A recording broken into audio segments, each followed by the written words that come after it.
జీవులు అతి దుర్లభమైన మరియు అత్యున్నతమైన మూడు వరదాయకాలు. అవి అత్యున్నతమైన మానవ జన్మ, భగవంతుని పొందాలనే తపన కోరిక, పై దానిని రెండుని వివరిస్తూ అనగా భగవంతుని చేరడానికి సహాయపడవే సద్గురు సాన్నిధ్యము. ధ్యానము ఆధ్యాత్మిక పునాది బాపూజీ, అధయోగ సాధనము ఋషి పతాంజలి. యోగాచరణ మన కర్తవ్యం, ఇది మన శాసనము లాంటిది. ధ్యానశక్తి సమస్తమును చేకూర్చగలదు స్వామి వివేకానంద. ధ్యానశక్తి జీవిత సమస్యలకు ఏకైక పరిష్కారము.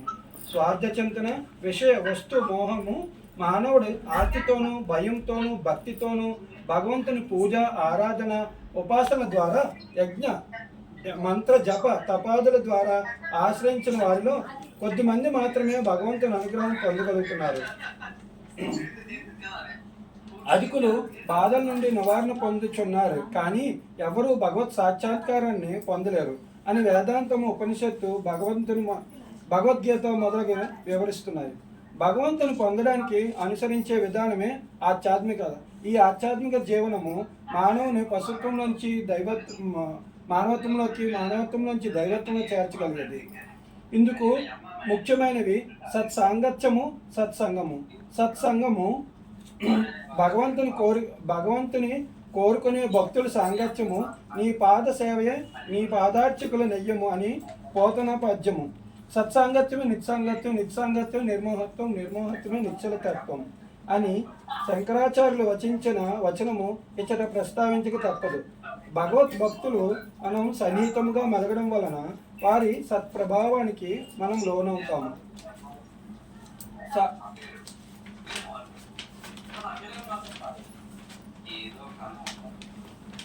వారి దివ్యగుణములు మనకు అలవడతాయి. గంధపు చెక్కను పట్టుకుంటే గంధపు వాసన, నేలగన్నేరు పువ్వులు పట్టుకుంటే దుర్గంధము వ్యాపిస్తుంది కదా. యుక్తాహార విహారాదులు అనే గీతావాక్యము దీనికి పుష్టినిస్తుంది. సత్సంగత్యము నిన్ను సత్సంగం వైపుకు దారి చూపుతుంది. సత్ అనగా సత్యము, పరమాత్మ, సంఘం అనగా కలయిక. భగవంతునితో సంబంధం కలిగించేదే సత్సాంగత్వం.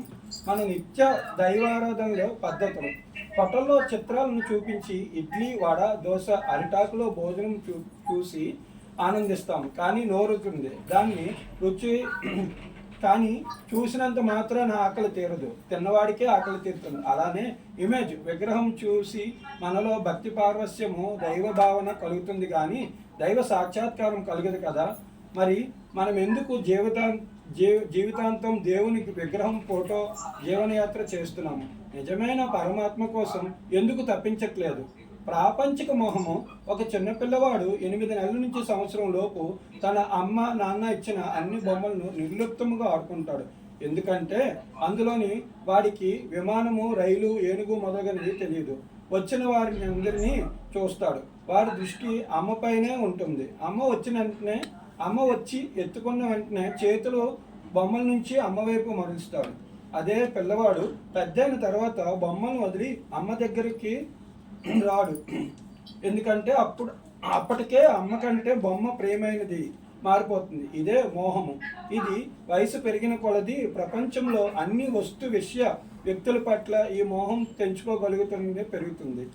మనం ఆధ్యాత్మిక జీవనంలో సత్సాంగత్యము, సత్సంగము, ధ్యాన సాధన ద్వారా తిరిగి ప్రపంచంలోకి నిర్మోహము గల చిన్నపిల్లవాడి కుటుంబము, వస్తు వాహనాలు మమేకము కాకుండా గురువుతో భగవంతుని సులభంగా చేరుకోగలరు.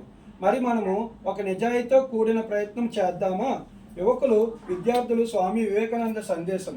దివ్య జ్ఞానము ధ్యానము ద్వారా ప్రాప్తిస్తుంది.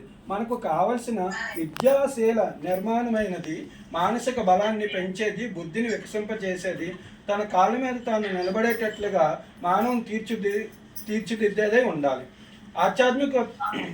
బాపూజీ మహారాజు ఆధ్యాత్మికత దివ్యత్వము అంతమవుతుంది. దివ్యత్వంలో పరమాత్మ సారము లయమవుతుంది.